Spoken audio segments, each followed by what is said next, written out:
Hi, I'm Jools Symons and I'm the Patient and Public Involvement Manager for Leeds Institute of Medical Education. So my experience of stethoscopes is having a stethoscope used on me by a health professional.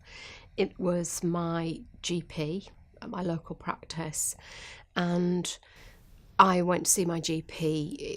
It's rare that I ever go see a health professional, but I was feeling particularly unwell and thought that my blood pressure was up, so I thought I'd best get a checkup. And when I went, the doctor did a number of checks and used the stethoscope, which was quite interesting because when we first sat down and he said to me, "So what's been going on and how can I help?" We had say 3 or 4 minutes of conversation of me saying how I felt and what I thought was going on, and him clarifying and asking me the questions and asking me to expand. And then, interestingly, the consultation dropped silent when he got the stethoscope and started to listen. And it was a marked difference between two people having a conversation, listening to each other and understanding each other, to complete silence.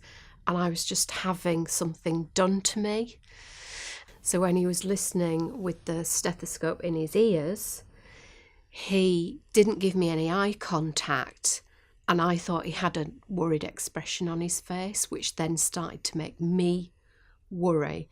And it really struck me then that when the doctor or the other health professional is using the stethoscope, it does really cut the patient out.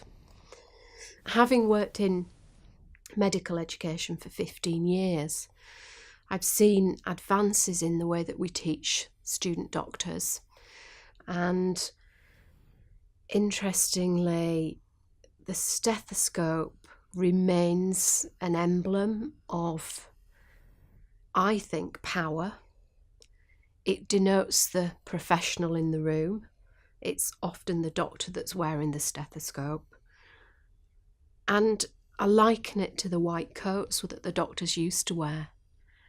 That you could tell a doctor because they always wore a white coat and a stethoscope. So you think that person knows what they're doing, that person can help me.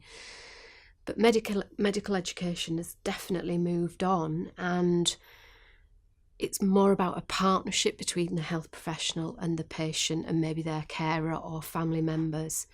And really that partnership, it really comes to a halt when somebody uses a stethoscope, because you can't hear what's going on. And you're left to look at people's expressions and see if it's anything worrying or it's okay, until they put the stethoscope down, fill in what they're filling in, and then turn to you and say, well, actually, what I can hear is this. But it's actually happening in your body as a patient. It's inside your body. And what would be really good would be that you could also hear what's going on or see what's going on. And in medical education, for a number of years now, we've been using the handheld ultrasound scanning machines. But I think what the ultrasound does that the stethoscope doesn't do, it allows the health professional and the patient to look together into the patient's body and see what's happening.